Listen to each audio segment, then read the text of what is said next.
Hello, magandang gabi po mga kababayan. Alam nyo, late na naman ako. Alam kong late na late. Hanggat maaari, gusto ko sana maaga makapag-post. Kaya lang ang problema nga dito sa probinsya namin, itong power supply. As always, hindi ko maintindihan. Siguro itong probinsya namin ang may pinaka-worst na electrical power services. Hindi po nagbabago mula nung dati pa, tapos nailipat sa San Miguel Corporation, and then ganun pa rin, ibinalik ulit, ganun pa rin. So, ewan ko, masyado pong napipirwisyo ang trabaho. Masyadong pirwisyo sa lahat. Lalo na po sa mga tao na ang trabaho ay through internet. So, pag walang kuryente, walang internet, di walang trabaho, walang kita. Diba? Kaya tuloy, late na rin ako sa pag-react sa mga issues. Alam nyo mga kababayan, magandang pag-usapan sana. Alam nyo yung mga issue ngayon, nakatutok na lang sa issue ni Kibuloy, no? Napapansin nyo? Ang bidang-bida ngayon, sa panahong ito, ay si Kibuloy at si Robin Padilla. Lahat na, kahit saan ka na lang pumunta, Robin Padilla eh. Yung press con ni Robin Padilla. Alam, hindi ko po maintindihan ng ilan. Bakit panay ang pa-press con? Well, naintindihan ko yung si Digong, kung gusto niya magpa-press con, kasi wala na siyang outlet, wala na siyang mouthpiece. Kasi dati, di ba, doon siya sa SMNI, wala na. Kaya pag mayroon siyang gustong sabihin, magpa-press con siya. Although, yung nangyari nga, katatapos lang ng kanyang prayer rally na nagkuda-kuda siya doon, tapos nagpa-press con pa. Oh. Well, may pera. Ito namang si Robin Padilla, ganun din. Nagsalita na siya doon sa, alam mo, ang the best venue kung may gusto kang sabihin, Robin Padilla, tungkol dyan sa kaso ni Kibuloy, doon sa Senate hearing. Di ba nagpunta ka doon? Although nga, nagpunta ka doon, obligado ka nang pumunta doon kasi member ka nung committee. Pero, hindi ka nagpupunta doon para makisali doon sa hearing, hinayaan niyo mag-isa si Risa doon, tapos bigla kang nagpunta para lang ipagtanggol yung manyakis na kaibigan mo. Diba? Pumunta ka doon, hindi mo man lang pakinggan yung side ng mga biktima. Pumunta ka lang doon para ipagtanggol si Kibuloy. Alam niyo, sinisipon ako eh. Ang katinang ilong ko. Pagkatapos niyang maghain ng kanyang pagtutol doon sa contempt motion, ay lumayas na, tumalikod na, ni hindi man lang nag-stay ng ilang minuto pa at pakinggan man lang yung hinaing ng mga biktima. Diba? Kaya, ang linaw-linaw na itong si Robin Padilla, ang puso niya ay nandoon sa kriminal, nandoon sa rapist, sa manyakis, sa mapang-ape. Nandoon ang puso at damdamin niya. Wala doon sa mga pinahirapan at sa nawala ng dignidad ng mga biktima na naturingang mga bata nung nabiktima. Nakakabwisit. Alam mo, ayoko na, pag nakita ko, lilipat ako ng isang channel. Pag makita ko na ang topic ay Robin Padilla na naman, yung speech na yung pagsasalita niya doon sa press ko, nakakasuya pakinggan. Hindi ko na pinapanood. Nakakasuya talaga. Pati yung manner niya ng pagsasalita. Well, sabihin naman ng mga makarobin dyan, ganun talaga yung natural na, ganun talaga siya magsalita. Natural niya yon. Alam mo, ewan, siguro nga, natural niya, pero nakakaano pakinggan Parang hindi bagay para sa isang honorableng senador. Parang lasing, parang yung ang manner ng kanyang pagsasalita parang nasa inuman. Hindi na ba talaga mabago-bago yan? Parang nakikipag-inuman sa kanto. Demokrasya! Ay, naku! Tapos ang buhok pa niya, parang buhok ng adik. Pangit-pangit na nga pati yung bigote na buwisit. Buwisit na buwisit talaga ako kay Robin Padilla makita. Lalo na yung pabigo-bigote niya na gustong gayahin si Antonio Luna. Oy, ang layo mo kay Antonio Luna. Ang layo ng karakter. Sa bigote ka lang naman pareho. Yung bigote nga nakakabuwisit tingnan Mas maganda ka pa kung wala kang bigote, yung malinis, nag-ahit. Pangyabang lang yung bigoting yan Nakakainis talaga sa pakinggan po kasi ang mga pinagsasasabi niya ay walang katuturan. Nagpa-press con pa. Para ano? Para ipakita lang sa mga tao, nalaman tuloy ng mga tao na kung anong klase kang tao, na nagpapakahirap ka na mangalap ng pirma para kawawain yung mga biktima ni Kibuloy.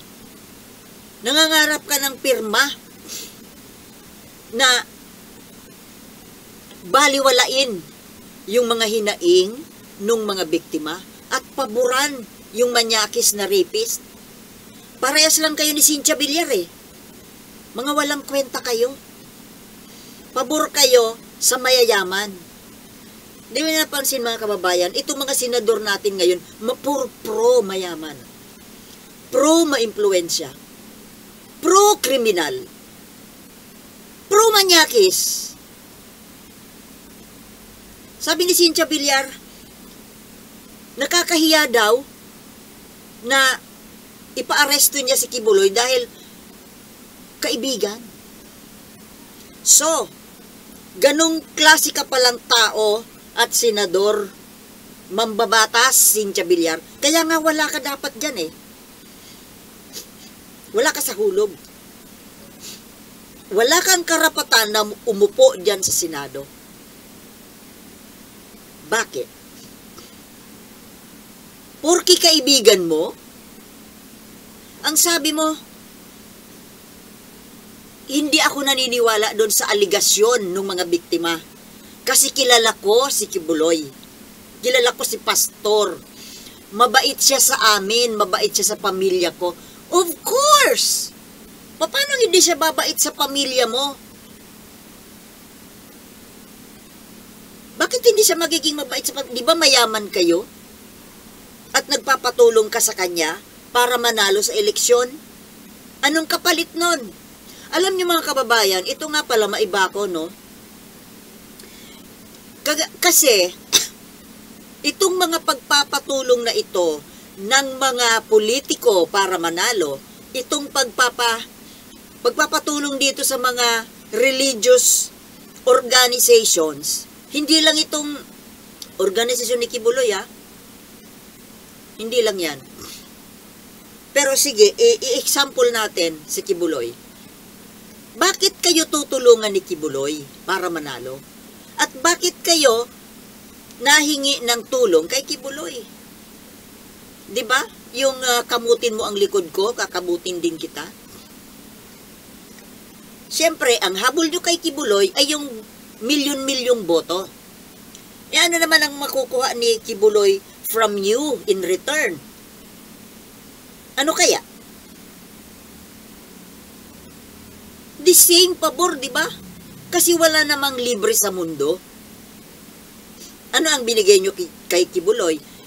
In exchange for the how many millions of votes?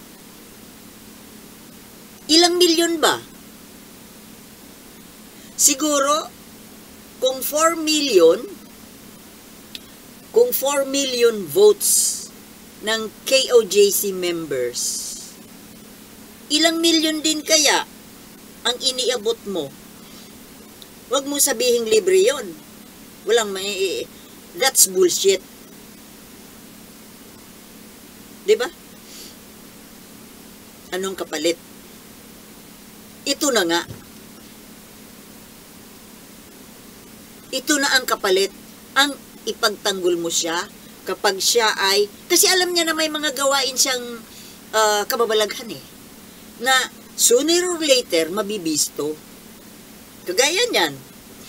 Kasi nga po, di ba, alam natin na walang lihim na hindi nabubunyag. Kahit gaano man ka balot mo, sabi nga noon, kahit na gaano ka balutin ang bagoong, ikandado mo pa yan sa baol, sisingaw at sisingaw. O ayan nga, sumingaw, di ba? Kasi may mga biktima na hindi makatiis. Hindi kasi lahat ng tao ay kayang hawakan sa leeg. Kaya ayun, nagrebelde. Kumanta. Tapos ngayon, na madedemanda, kinailangan niya ngayon ng suporta nitong mga tinulungan niyang mga politiko. Mabait sa inyo, mabait sa iyo, mabait sa pamilya mo. Of course naman. Bakit hindi naman yan magiging mabait sa inyo?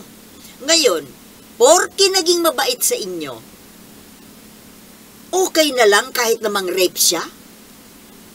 Okay na lang kahit na mang-alipin ng kabataan na puwersahing magtrabaho ng walang sweldo? Okay lang? Kasi mabait siya sa inyo Kaya okay na lang kahit na nagpapatay siya ng tao? Kahit na nang-rape siya ng bata? Okay lang kasi mabait Hindi mo nakita ang kahayupan niya kasi ang nakita mo lang yung kabaitan sa harap ninyo. Ano ang alam mo sa nangyayari sa loob ng kwarto niya?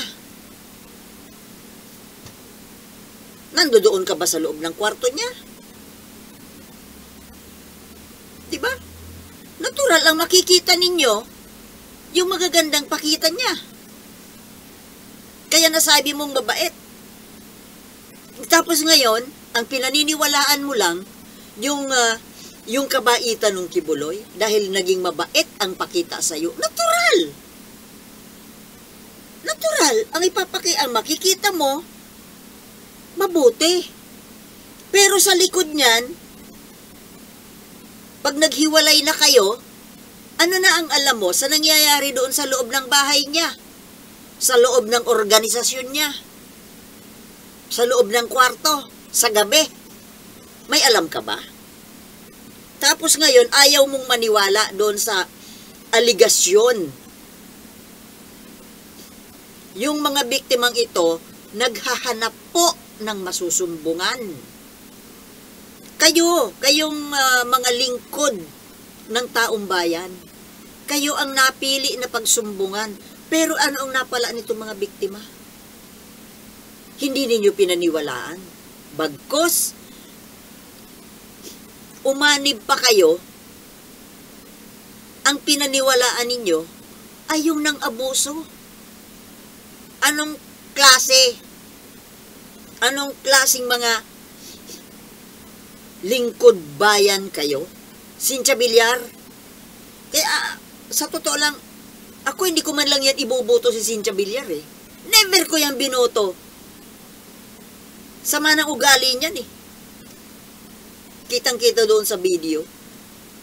Masyadong matapobre, mataas. Kala mo kung sino.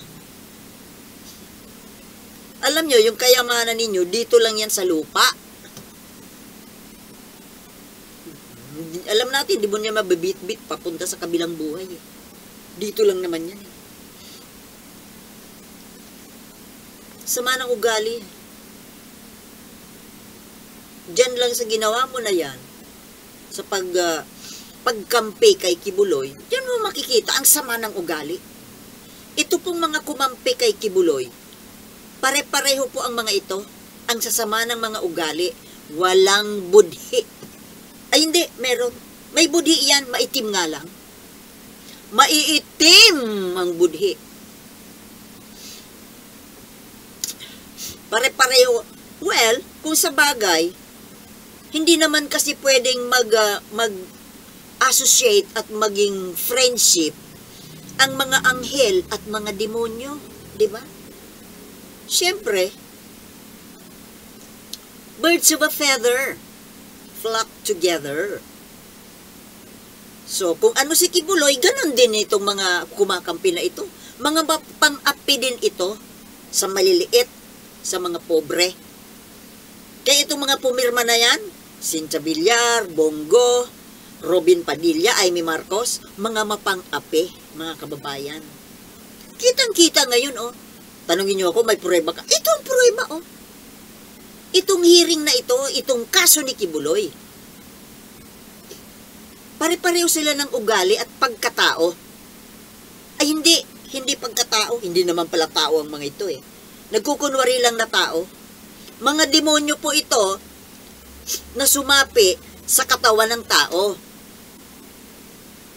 Hindi lang makita yung sungay, invisible. Si Amy Marcos, hindi ako makapaniwala. Dahil anak ito ni Apo Lakay. Anak ka nga ba talaga ni Apo Lakay? Baka nga hindi talaga.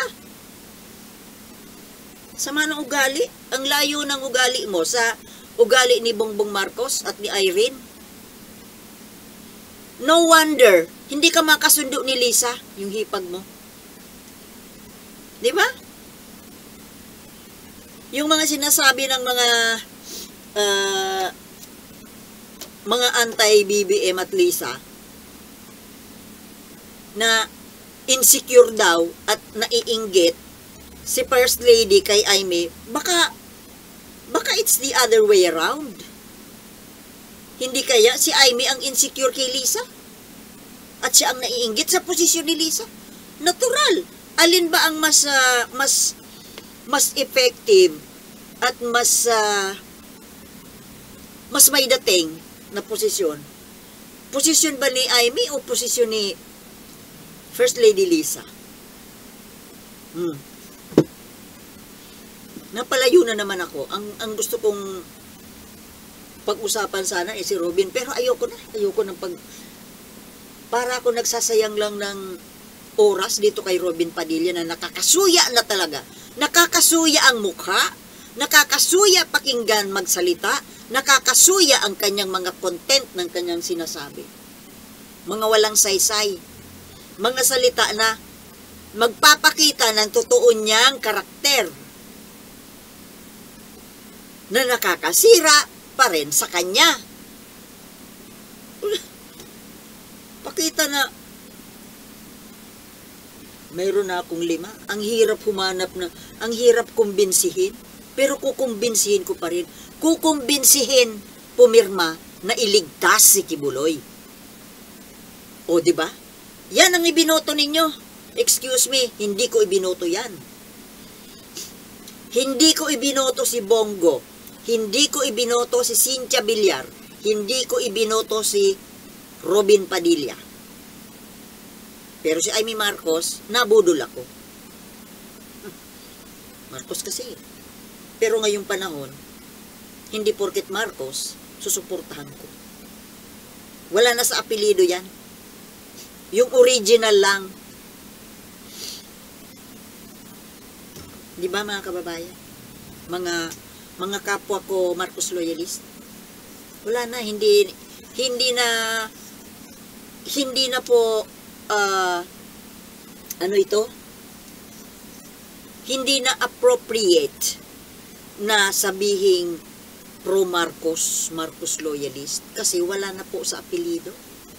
Kasi may mga lumabas na Marcos na balbautog. At nangunguna itong si Amy Marcos. Basta po tayo sa ikabubuti ng bayan, kay Marcos yan o hindi. Di ba? Tama hindi. Kasi, ang dapat naman talaga na isaalang-alang natin bayan, di ba? Kapakanan ng bayan. Nagkataon po na yung si Apo Lakay, Ferdinand Marcos Sr., talagang mahal yung bayan. Siya po ang pinaka-makabayan sa lahat na naging pangulo. Sa tingin ko, sa opinion ko. Kasi yung mga ibang pangulo, hindi ko naman inabutan yun. Ang kilala ko lang yung mula Marcos onwards. Yun ang masasabi ko. Kaya nga, masasabi ko na the best si Marcos Sr. Bakit ba ang likot-likot ko? Kasi may Makati. Mga kababayan, tama na muna po ito kasi mahaba na naman late na. Sa susunod po, baka bukas na kasi masyado ng hating gabi na. Tsaka mangangalap pa ako ng additional na data. Yung tungkol po dito, pag-usapan po natin sa susunod, yung itong speech ni BP Sara. Okay? Magre-react po ako doon. Okay mga kababayan, hanggang dito na lamang po at maraming salamat sa panonood and I hope to see you again. Peace.